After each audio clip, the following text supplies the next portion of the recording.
Good morning, or good afternoon, I should say. This is Dr. Akila Ka Ma'at coming at you live today on this Memorial Day holiday. Welcome, all you beautiful souls. And as I just said, today is Memorial Day. And I need to tell you something. This country has spent almost 200 and more years hoping you would never find out. Be more specifically, about 165 years. The grief you carry, the heaviness that sits in your chest without explanation, the rage that rises in your body when you witness injustice and cannot name why it feels so personal. The numbness that settles over you like a second skin when you try to feel something and find nothing. That is not a personal failure. None of that is a personal failure. It is not a spiritual deficiency. That is not evidence that something is wrong with you. That grief has a history. And today we're going to trace it as far back as time will allow, trace it back to its source. But before you go anywhere, I want to ask you something. When they told you what Memorial Day was for, when they handed you the flags, the barbecue, and the solemn military parades, did they ever tell you who started it? They didn't. And I want you to understand something about that omission. It is not an accident or an oversight. It is a deliberate act of erasure. And that erasure, that one among many, that one specific act of historical theft is the wound we are working with today. If you are here today, drop a heart in the comments right now, and I want to see you. So if that is happening, please let me know with a heart in the chat. Okay. Welcome. I'm Dr. Akila Ka Ma'at, and this is the power of release. Stay with me for the next 60 minutes. What you will receive today may answer a question you have been asking your entire life. I want to take you to Charleston, South Carolina, May 1st, 1865. The Civil War had just ended. The Confederate surrender had come weeks before. And in Charleston, there is a site that the Confederacy had turned into a prison camp during the war. It was a racetrack repurposed to hold Union soldiers. Hundreds of soldiers had died there in captivity. They had been buried in mass graves inside the racetrack infield, buried without ceremony, without witness, without honor. In the weeks following the Confederate surrender, approximately 10,000 freed Black men, women, and children came to that racetrack. They spent 2 weeks doing what no one else had done. They exhumed the bodies. They gave those Union soldiers proper individual burials. They built a wooden fence around the graves. They erected an arch over the entrance. And on that arch, they wrote 4 words: Martyrs of the Race Course. On May 1st, 1865, 10,000 freed Black Americans gathered at that site. They held a ceremony, they sang, they prayed, they fed children, they honored the dead. They grieved collectively, openly, with witness. The way grief was meant to move. Excuse me. What happened that day in Charleston, South Carolina is now recognized by historians as the first Memorial Day in American history. And within a generation, that story has almost been completely erased, that memory. By 1966, 1 year before I was born, and 100 years later, from Charleston, a presidential proclamation officially declared that Memorial Day had originated in Waterloo, New York, a predominantly white town. The 10,000 freed Black Americans who built this tradition out of radical gratitude and communal, collective grief became a footnote. Then they became nothing. This is how selective grief works. It does not only erase the dead, it erases the people who love them. This erasure did not stop in 1865. It became a pattern. The 54th Massachusetts Infantry, one of the first official Black military units in the Civil War, fought with extraordinary valor at Fort Wagner. Their white commanding officer, Colonel Robert Shaw, was killed. He was buried by Confederate soldiers in a mass grave alongside his Black troops, intended as an insult.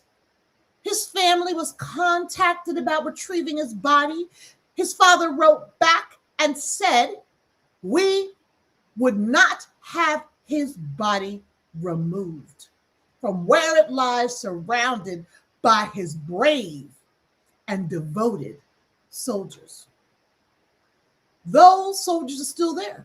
Most of them have never been individually memorialized. Black soldiers who served in World War I. World War I returned home from France, where they had been welcomed, celebrated, and respected in ways they had never experienced on American soil, and were met at the docks with segregation, violence, and lynching. They never experienced the welcome, the celebrations. They were met at the docks with segregation, violence, and lynching. Over 100 Black veterans, that number is disputed. 100 Black veterans were lynched in the years following World War I. Some were even lynched wearing their uniforms. There is no national holiday for them. And I need you to hear this. On Memorial Weekend, May 30th to June 1st, 1921, the Greenwood District of Tulsa, Oklahoma, known as Black Wall Street, was burned to the ground. The most prosperous Black community in America. Approximately 300 people were killed, 40 square blocks destroyed, 150 businesses destroyed, 1,295 homes destroyed, 10,000 Black residents homeless, bombed from airplanes. The National Guard called in not to protect the residents, but to intern them. That happened on Memorial Day weekend. And we were given a holiday that said, remember the sacrifice, celebrate the freedom, honor the dead. But not those dead, not that sacrifice, not that freedom. Look, I want you to know before today, if you did not know the origin of Memorial Day, drop yes or no in the comments. I would really appreciate it. Thank you.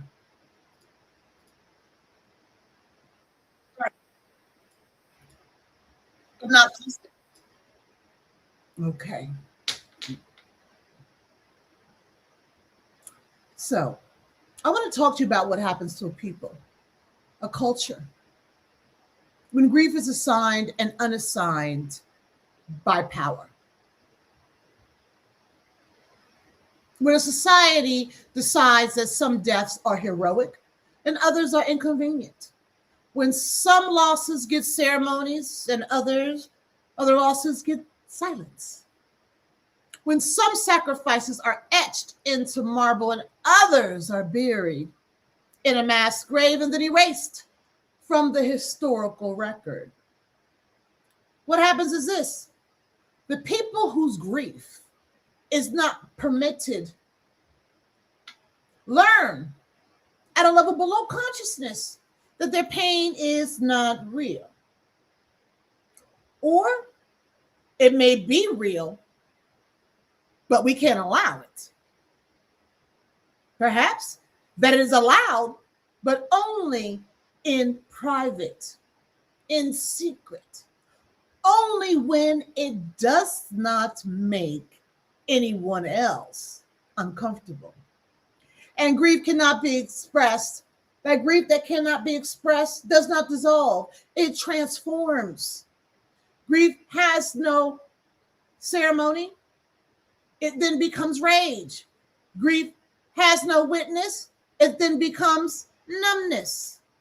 Grief that is passed down without language becomes what we now call inherited trauma, a weight that lives in the body without a name, a story, without a point of origin that the person carrying it can identify.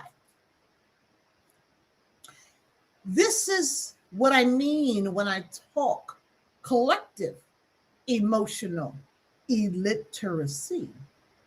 It is not that Black people, Indigenous people, all people of color do not feel. It is that we have been systematically taught by a culture that required our emotional suppression in order to function, that certain feelings are not safe to have. Certain losses are not safe to name. Certain griefs are not safe to carry open. And so we carry them in secret. They're carried without knowing we are carrying them. We carry them inside a body that knows even when the mind has been trained to forget. And we wonder why we're exhausted, why we feel rage that seems way too large for the situation in front of us. We wonder why we go numb at moments when we should feel something. Why joy feels dangerous, peace feels temporary, and love feels like something that can be taken. We have been trained, or we are trained, to call these things personal problems, psychological disorders, spiritual failures, individual deficiencies. They are none of those things. They are entirely a rational response of the body that has been carrying grief, that has never been given a proper burial. Now, I want to ask you something personal for those of you who are watching. And again, I thank you for being here. And you don't have to share if you're not ready, but I'm going to ask you, where in your body do you feel something right now in this moment? Drop it in the comments. One word: chest, throat, stomach, shoulders. Tell me where.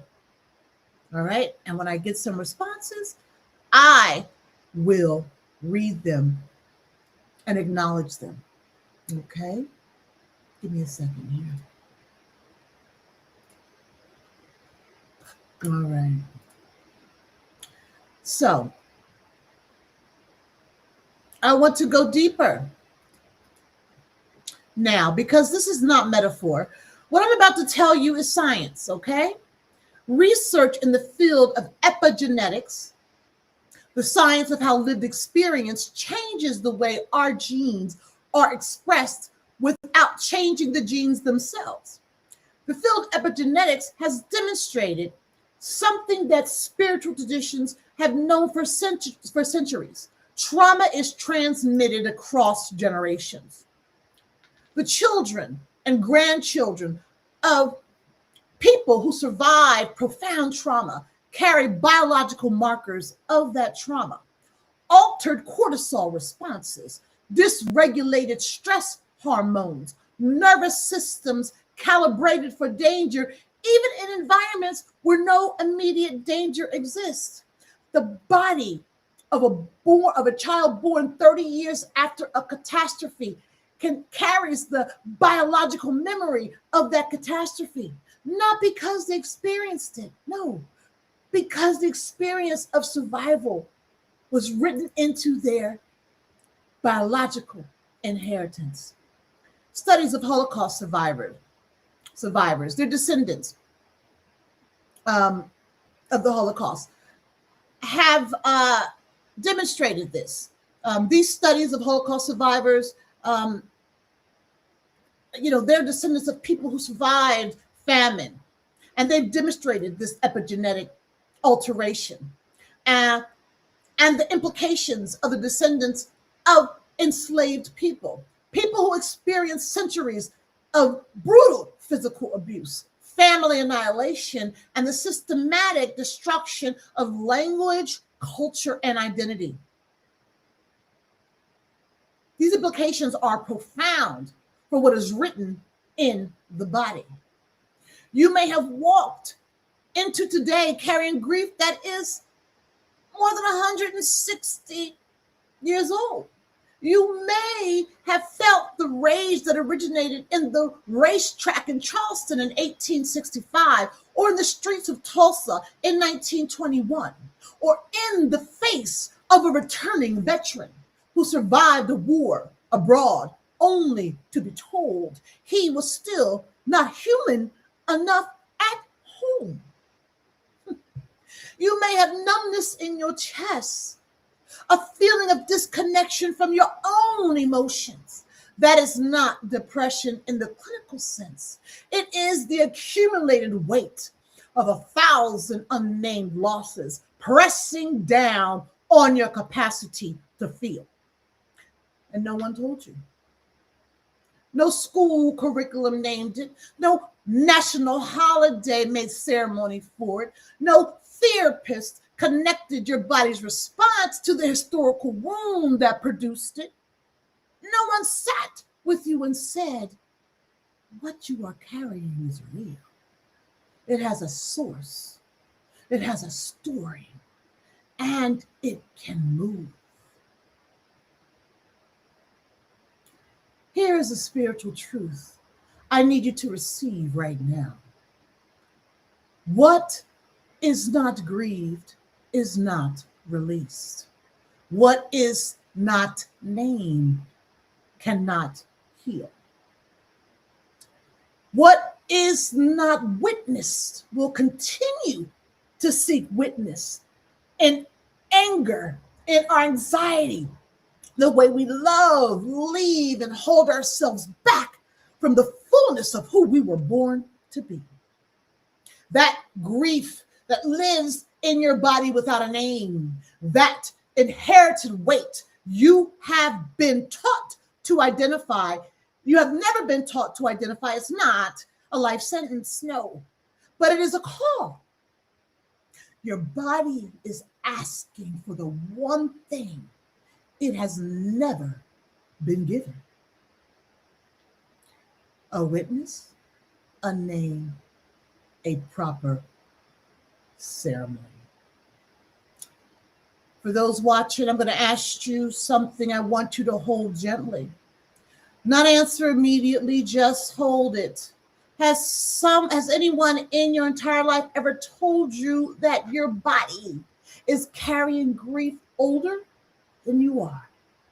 Drop a yes or no. And if no, I want you to know I'm telling you now.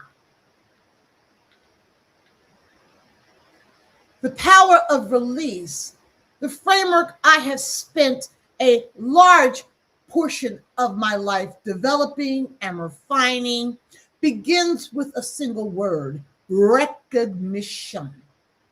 Not healing, not transformation, not release. Recognition first. Always recognition first. Because here is what I have learned in years of doing this work with people. You cannot release what you cannot name. You cannot heal what you have not been trained to see. And in a culture that has spent generations perfecting the art of making you not see things, not feel certain things, the act of recognition is not a warm-up exercise. It is the most radical thing that you can do. Recognition in the power of release framework is not intellectual. It is not about understanding that historical trauma exists. Many people understand that and still cannot move. Recognition is somatic. It begins with the body, because the mind, the brilliant, adaptive, protective mind, has been trained to rationalize, minimize, explain, and reframe your pain so that you can continue to function. The mind is trying to protect you, but in protecting you from feeling, it is also protecting you from healing. The body cannot rationalize. It simply records. The body holds what the mind has been taught to put down. So when I say recognition, I mean turn toward your body. Ask it what it knows, and be willing to hear the answer without immediately explaining it away. So what does recognition look like when we are talking about inherited grief specifically? Good question. It begins with noticing. Where in your body do you feel heaviness without explanation? Where does tension live without a traceable cause? Where do you go numb when you encounter injustice? Where does your rage feel larger than the immediate situation warrants? No, these are not pathologies. These are locations. These are the places in your body where history has taken up residence, where the unnamed grief of our ancestors, your ancestors, have been stored because it had nowhere else to go. And recognition is the act of turning toward those locations and saying, I see you. I know you are here. I am not going to pretend you are not real anymore.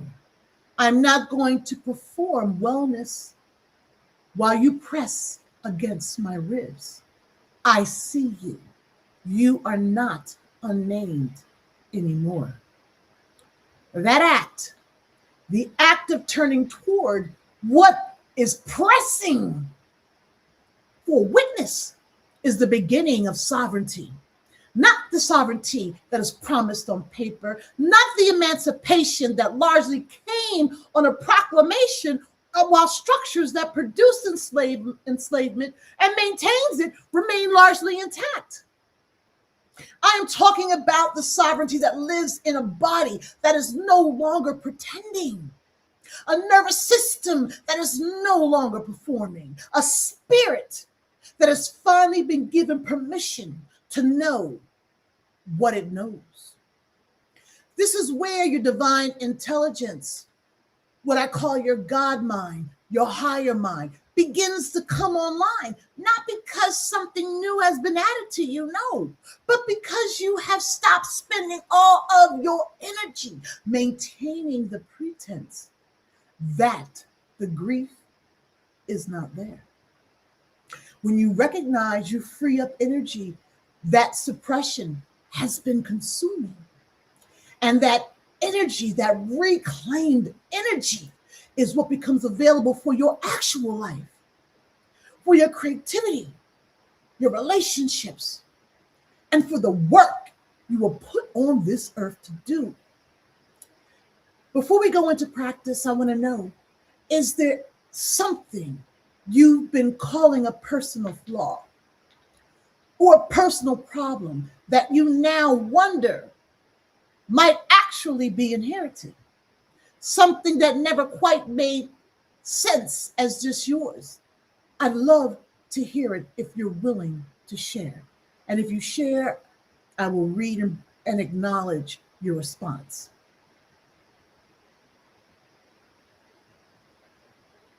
So, I want you to do something with me. And I want to do something with you. Not for you, as I said, with you. Because the power of release is not something you watch. It is something you do. I'm going to guide you through the first step of the recognition practice. You need nothing except your breath and your willingness to be honest with yourself. If you are somewhere private, you can close your eyes. If you're in a public space, you can simply soften your gaze downward.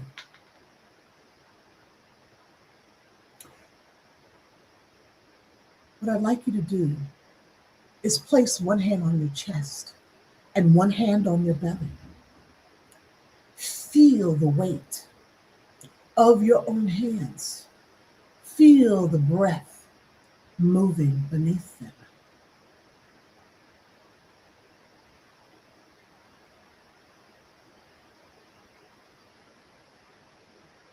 Now, I'm going to ask you, not in your mind, I want you to ask your body one simple question. What have I been carrying that I do not have a name for?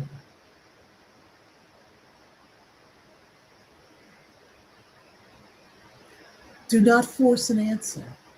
Do not reach for one. Simply ask and listen to what arises. It may come as a sensation, a temperature, a tightening, a release. It could be a sudden emotion without a story attached to it. Whatever comes, let it come. You are not fixing anything in this moment. You are only listening.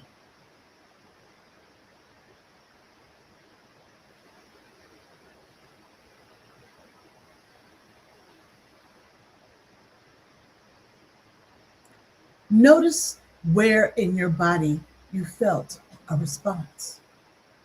It doesn't matter if it is small.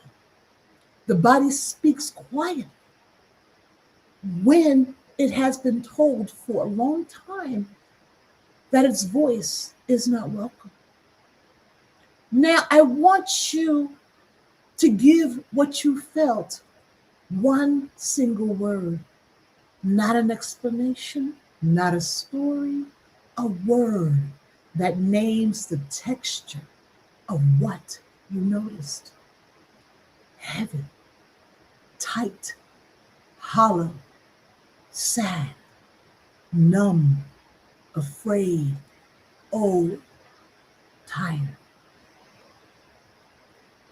Whatever your body offers you, give it a word and then say it aloud. Say, I see you. I know you are here. You are not unnamed anymore.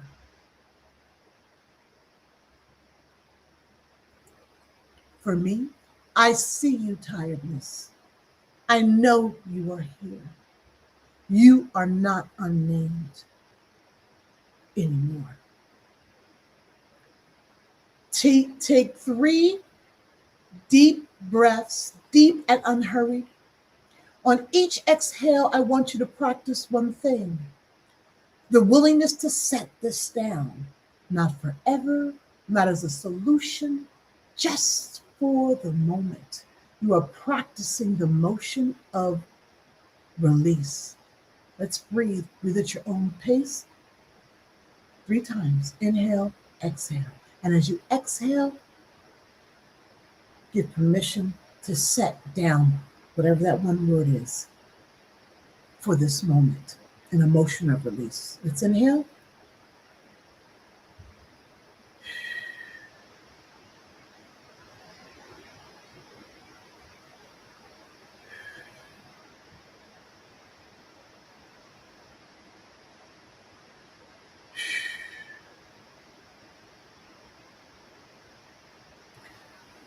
You've been carrying this, and in this moment, you are allowing yourself to set it down, knowing you can pick it back up, knowing it will be there, but also knowing that you are capable of putting it down. You are not trapped beneath it. You are someone who is choosing to carry or not carry. That choice, however small, is self-sovereignty.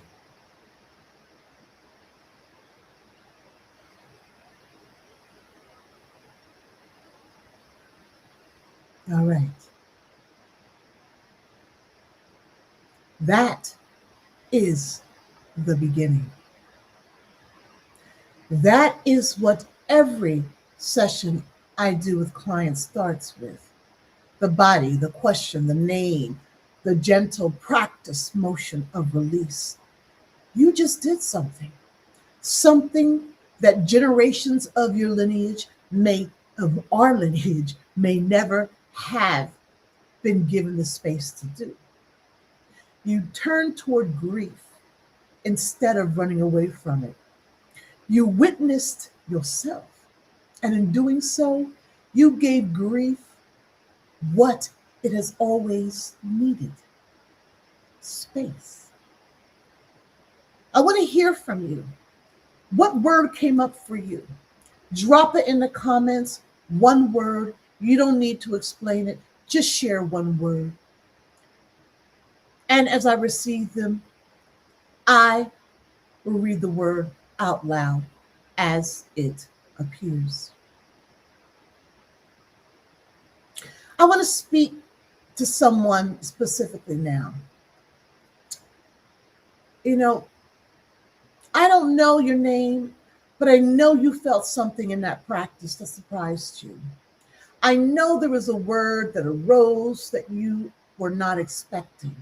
I know some of you are still sitting with it, that weight, the tightness, that old something you have never been able to name. I want you to know that what you feel is real and it is workable. You do not have to keep carrying it without a guide. Here is what I want you to know from years of sitting with people in this work.